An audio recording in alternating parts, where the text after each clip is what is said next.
Master minds commerce చదవాలనుకునే 10th inter విద్యార్థుల తొలి ఎంపిక.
మనందరం ఒకే కుటుంబంలో బతుకుతున్నాం. మనలో మనకెందుకు గొడవ?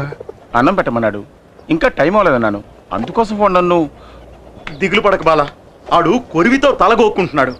ఈ విషయం మటుకు జైలర్ గారికి తెలిసిందో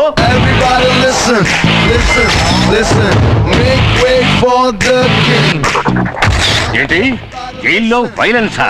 సైలెన్స్ మెయింటైన్ చేయడానికి నేనే ఆర్డినరీ జైలర్ జిమ్ములింగాన్ని కాదు, టెర్రర్ తాతారావునే. ఈవేళ మాయాగాడిని కుళ్ళపొడి చేస్తాను. ఏంటి సెల్యూట్ కొట్టు? నేను వీడని కొట్టమానాను. ఉదయాన్నే కొట్టాను కదా సార్. నేను కూడా నిన్న రాత్రి కొట్టాను, ఇప్పుడు కొట్టరా? ఇలా చూడు, ఆ బాలగాడిని కాస్త తగ్గమను, లేదా వాడిని ఇక్కడే కొట్టి సమాధి చేస్తా. సరేలే, ఎక్కడ టెన్షన్ అవ్వాలో అక్కడ అవ్వకుండా వదిలేస్తారు. ఇప్పుడు టెన్షన్ అయ్యి ఏం ప్రయోజనం? ఇలా చూడండి, ఆ బాలగాడి మీద నేను సివియర్ యాక్షన్ తీసుకుంటాను.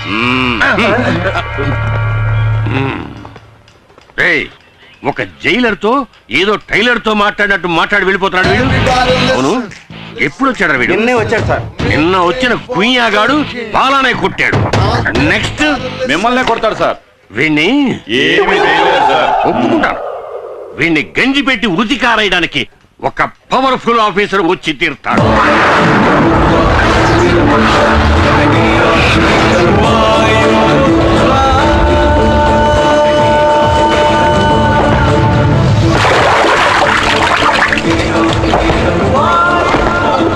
వాయుపుత్ర? ఎవడ్రా వాడు? వాయుపుత్ర!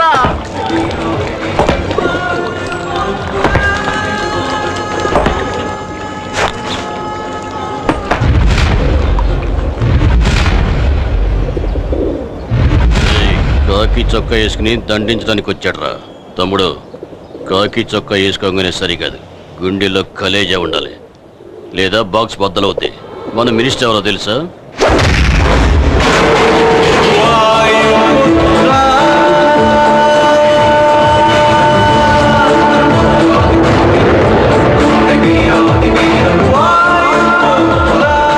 గుండెల్లో కలేజా మాత్రమే కాదురా, కండల్లో బలం కూడా ఉంది.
రేయ్, తోటి ఖైదీలతో మర్యాదగా నడుచుకోలేదో నిన్ను ముక్కలు చేసి పులుసులో కలిపేస్తా. నీకు ఇంకో విషయం తెలుసా? నేను ఆఫీసర్ని కాదు, ఖైదీని. నంబర్ 2, 3, 8 ప్రేమతో వాయుపుత్ర.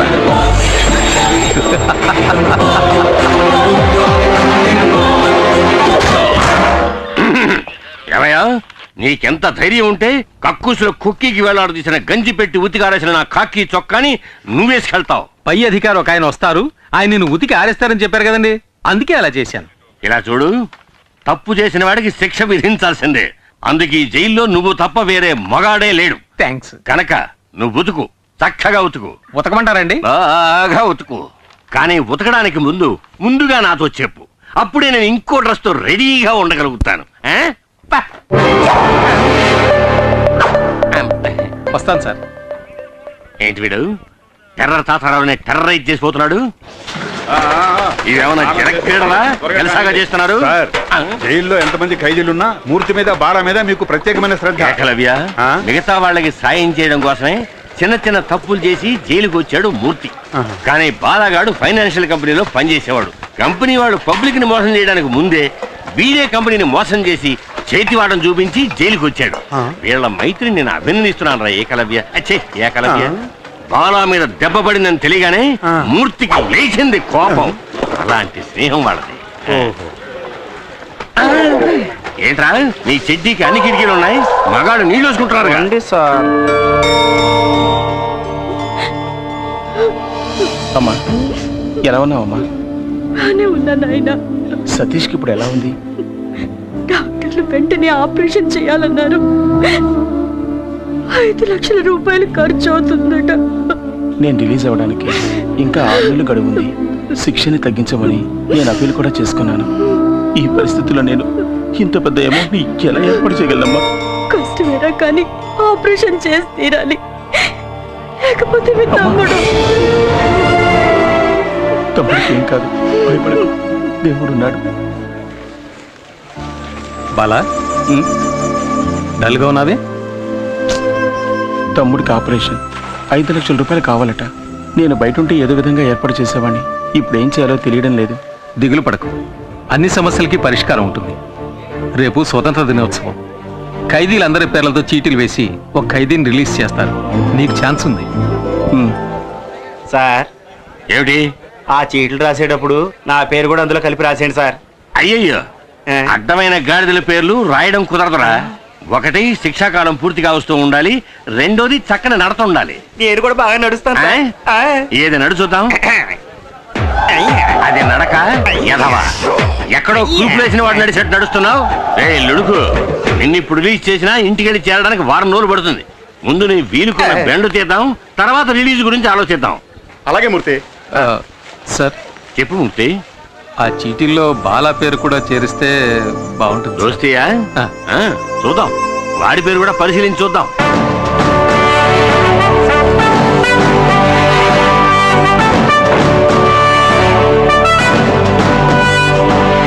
అందరికీ నమస్కారం.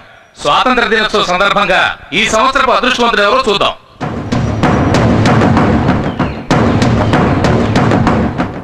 రేయ్, భయపడకరా, ఖచ్చితంగా నీ పేరు వస్తుంది.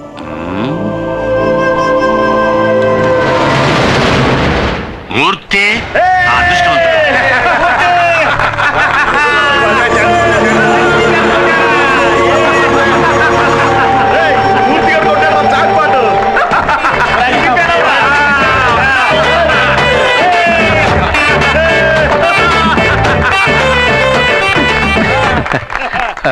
నాకు బదులుగా బాలాన్ని విడుదల చేస్తే బాగుంటుంది సార్. ఇలా చూడు, ఇక నుంచి ఇతనికి బదులుగా ఇతను యాక్ట్ చేస్తాడు అని చెప్పడానికి ఇదేమన్నా టీవీ సీరియలా? సీరియస్ గా చెప్తున్నాను. ఇప్పుడు నువ్వు వెళ్ళకపోతే నీకు బదులుగా ఇంకొకరిని మేము పంపించాం. ఎలాగూ పైకెక్కేశావు, అలాగే మంత్రి గారి గురించి 4 మాటలు పొగుడుతూ మాట్లాడి దూరంగా వెళ్ళు. లేడీస్ అండ్ జెంటిల్మెన్, ఇక్కడ లేడీస్ ఎక్కడ ఉన్నారు?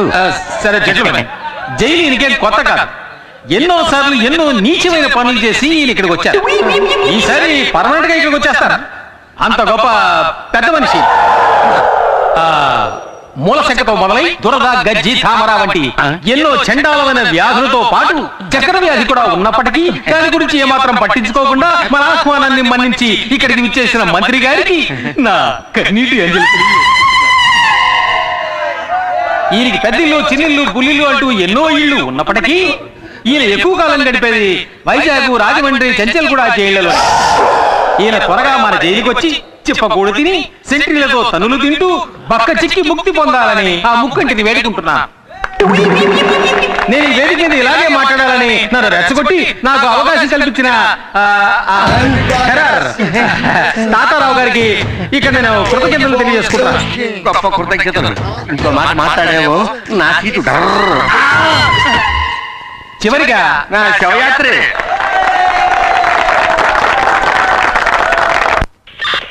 సార్ నమస్కారం సార్. రావయ్యా, ఇదే నేను నీకు ఇచ్చే గిఫ్ట్. ఇదేమిటి సార్, వాచ్లో ఉంది కానీ ముళ్ళు కనపట్టలేదు. ఏదైనా తిరిగి చూస్తానే కదా తెలిసేది. ప్రియమైన వాయుపుత్రకి థ్యాంక్ యూ సార్. పెట్టుకో. పట్టుకోమనలేదయ్యా, పెట్టుకోమన్నాను. Sorry sir. ఇలా చూడు మూర్తి, టైం చూపించే గడియారంలా దేవుడు నీకు మంచి టైం ఇచ్చాడయ్యా. నువ్వు నా పక్కనుంటే ఈయనకంత పడమే అనుకో. అయినా యాజ్ ఏ వెల్ విషర్ నువ్వు ఎక్కడున్నా చల్లగా ఉండాలి. నేను ఏదైనా తప్పు చేస్తుంటే క్షమించండి సార్. నా తాతలాంటి. సరే సార్, నేను వెళ్ళొస్తాను. అందరికీ చెప్పి వెళ్తాను సార్. వెళ్ళరా. బయటికి వెళ్ళి చల్లగా ఉండు బాబు. మీరు కూడా బాగుండాలి. వెళ్ళొస్తాను. వస్తాను రా. మమ్మల్ని మర్చిపోగా. గుర్తు పెట్టుకోవాలా? పెట్టుకుంటే పోయే. అర్థమైందిలే. నువ్వు బయటికి రాలేకపోతున్నానని బాధే కదా. ఇలా చూడు, నీకోసం నేను ఏమైనా చేస్తాను రా. ఇక్కడి నుంచి నేను తినగా ఎక్కడికి వెళ్తానో తెలుసా? నీ తమ్ముడిని చూడడానికి. నువ్వు నీ తమ్ముడికి ఏం చేస్తావో అవన్నీ నేను చేస్తాను. నీ మీద ఉంటు.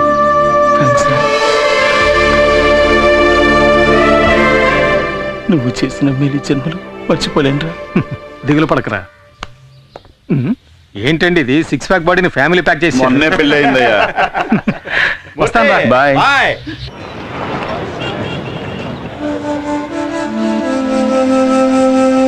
ప్రాబ్లం ఏంటో తెలియట్లేదే. నా ప్రాబ్లం కళ్ళ కదనియా, బ్రెయిన్ కి. అది కాదు, ప్రాబ్లం ఏదైనా డాక్టర్లు కళ్ళే కదా చెక్ చేస్తారు. సరే వదిలేసి, ప్రాబ్లం ఏదైనా మనం చూసుకుందాంలే. బాలా ఎలా ఉన్నాడు నాయనా? వాడికే మా చక్కగా ఉన్నాడు. వాడి దిగులంతా తమ్ముడు గురించి. అవును, ఇంత చిన్న వయసులో వీడెందుకు ఇలా అయిపోయాడు? చిన్నతనంలో తరచూ తలనొప్పి వచ్చేది. మైకం MBA చదువుతున్నప్పుడు వచ్చింది. ఓ, అయ్యగారు MBA చదువుకున్నారా? అందుకే ఎక్కువగా చదవకూడదని చెప్పేది. నన్ను చూడండి, అందంగా 5. సరే, నువ్వేం దిగులు పడకు. నీ ఆపరేషన్కి ఎంత ఖర్చు అయినా అది నేను చూసుకుంటాను. సార్, ఈ బిల్లుకి ఆల్రెడీ డబ్బులు కట్టేశారు. ఎవరు కట్టారు? ఆ అమ్మాయే. ఏ అమ్మాయి? అదే సార్, సతీష్ తో పాటు ఎప్పుడు ఉంటుంది ఆ అమ్మాయే. ఏమండి, 60 ఏళ్ళ ఆవిడ మీకు అమ్మాయిలా ఉందా? మీరు తప్పుగా అర్థం చేసుకుంటున్నారు. నేను చెప్పేది వాళ్ళ అమ్మగారిని కాదు. మరెవరు?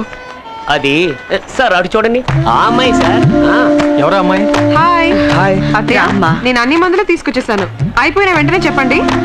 మా వల్ల నీకెందుకమ్మా లేనిపోని ఇబ్బంది? ఏ ఇబ్బంది లేదత్తయ్య. ఇక్కడ కాదు గాని పెళ్ళయ్య కానీ పడబోయేది అతి పెద్ద కష్టం. ఏమంటుందో? అత్తయ్య, ఇది డ్యూటీ నర్స్కి ఇచ్చేయండి. సరే, నేను ఇచ్చొస్తా.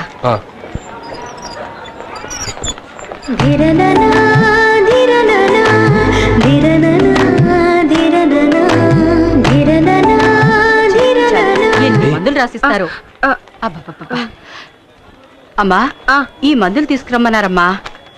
శాలిని, మీ అక్కని అడిగానని చెప్పమ్మా. అలాగే అత్తయ్య. ఈ మందులకి ఎంత డబ్బు ఖర్చు అవుతుందో? ఎంత డబ్బు ఖర్చైనా పర్లేదు అత్తయ్య. సతీష్ కి నయం అయితే ఇదెప్పటి నుంచి? ఏదన్నయ్యా? ఆ అమ్మాయి నవ్వే స్టైల్ చూశానుగా. అదే, ఆ అమ్మాయి పేరు శాలిని. Middle class. ఏదో చిన్న ఉద్యోగం చేస్తుంది. వచ్చిందంటూ నాకు సహాయం చేస్తుంది. నేను ఎంతవరకు ప్రాణాలతో ఉంటానో నాకే తెలీదు. నన్ను వదిలేమని ఎన్నిసార్లు అన్నా తను వెళ్ళలేదన్నా. Anyway, best of luck. Thanks. డబ్బుతో తిరిగి వస్తాను. అన్నా, ఏనా ఆపరేషన్కి డబ్బు తీసుకొస్తానని నువ్వు అన్నది నాకు సత్య చెప్పడానికేగా? నీ గురించి నువ్వేం దిగులు పడకు. నా మాటలు అక్షర సత్యాలు.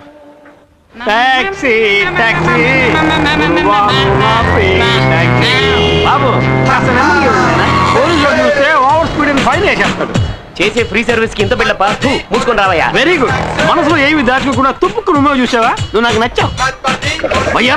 ఇదిగో నువ్వు అడిగిన డోర్. ఏంటయ్యా, అంబాసిడర్ డోర్ అడిగితే మారుతి డోర్ తెచ్చావు. నీకేంటి దిగడానికి డోర్ కావాలి ఏదైతే. ఇంకో విషయం, కొత్తగా ఒక స్టీరింగ్ వచ్చిందట, బిగిస్తే బ్రహ్మాండం మైలేజ్ అట. కావాలంటే కబురు చేయిస్తా. వేరే ఇవ్వక్కర్లేదు, తీసుకో. నువ్వు పట్టు. హాయ్ మూర్తి. ఎలా ఉన్నావు? అబ్బా సేమ్ పవర్. ఎప్పుడు రిలీజ్ అయ్యావు? వాళ్ళే ఏంటి కొత్త బిజినెస్ మొదలెట్టావా? Technical dealing. ఇక్కడి డోర్ అక్కడికి వెళ్ళి అమ్మేస్తాను, అక్కడి డోర్ ఇక్కడ తీసుకొచ్చి అమ్మేస్తాను. టోటల్ గా నేను ఒక ఆటోమొబైల్ షాప్. సరే గానీ చాలా రోజుల తర్వాత రిలీజ్ అయ్యావు కదా, పార్టీ గిట్టే లేదా? రాత్రి మందుకు కొంత తలనొప్పిగా ఉందిరా. సరే గానీ సతీష్ ఆపరేషన్ కి డబ్బులు ఎలా తెస్తావు? ఎవరినో కొట్టాలని చెప్పే కదరా. అది తమిళనాడు కేసు కాదు, అసాల్ట్ కేసు. విదర్లంగా తెలుసుగా, అక్కడ హత్య కేసు ఉంది. అది నువ్వు చేసేవారు ఒప్పుకుని సరెండర్ అయ్యనుకో పార్టీ 8 లక్షలు ఇస్తానంటున్నాడు. హత్య అంటే ఊరేస్తారు కదరా. అది అడిగా.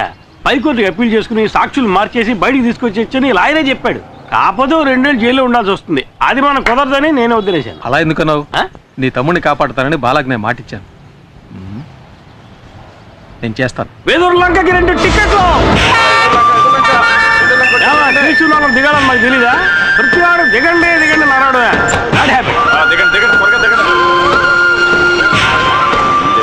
ఆగింది. ఏ బస్ పక్క ఆగు. ఏంటి కొన్నావా? కొన్నాను. ఏది చూపించు. నువ్వు బస్సు చూపించు. ఇదేనా బస్సు? అయితే ఇదిగో టికెట్. ఇది పాత టికెట్ అయ్యా. బస్సు మాత్రం కొత్తదా?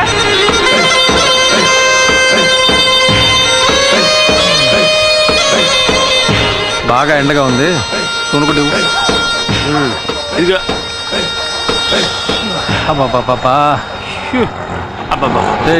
నేనేం చేస్తే అదే నువ్వు చేయాలా? పోనీ నేను చేసేది నువ్వు చేయి.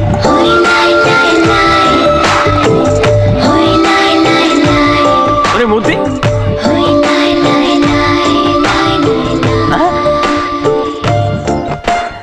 వదిన సూపర్ గా ఉంది కదా. నీకు అన్నయ్యలు ఎవరన్నా ఉన్నారా? నాకు నువ్వే అన్నయ్యవి. పర్ఫెక్ట్ గా చెప్పాను కదా. మోసుకుంటా. వదిన కాలు అందంగా ఉంది కదా. చెప్పు కూడా అందంగానే ఉంది.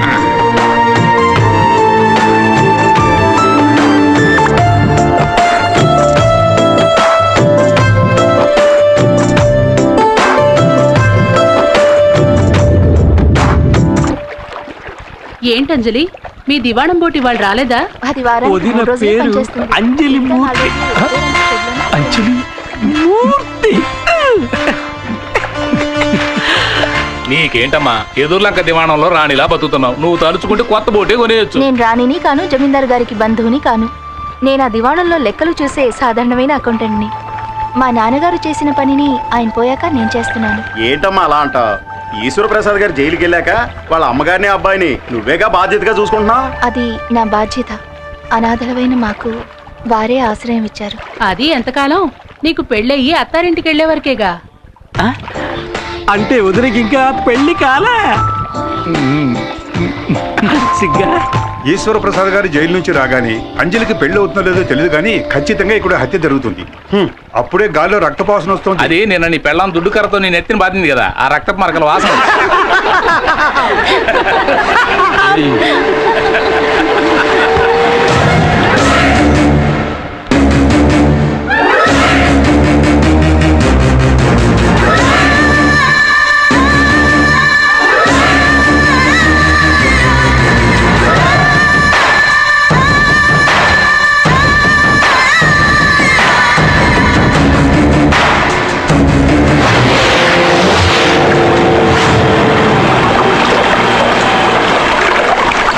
అంజలి, వెదుర్లంక జమీందారు బోటు రిపేర్ అయిందని ఇందులో పెడుతున్నావా? నా బోట్ ఎక్కువ. జమీందారు బోట్ లాగా తుప్పు పట్టిన బోటు కాదు, సరికొత్త బోటు. రావే, నేను నిన్ను డ్రాప్ చేస్తాను.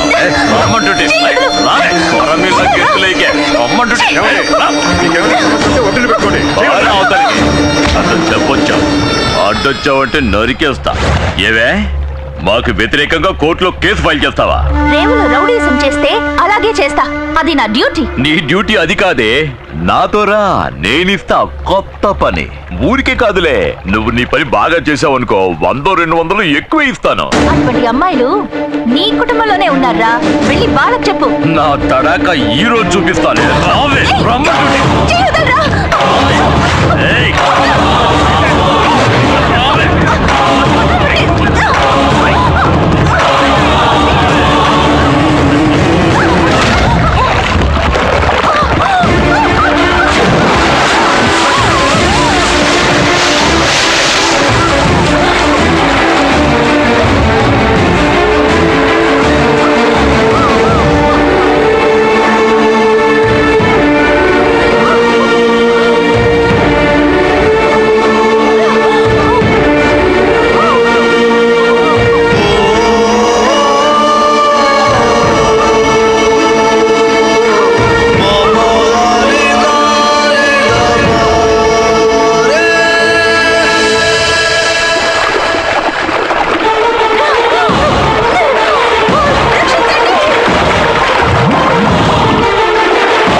గిరి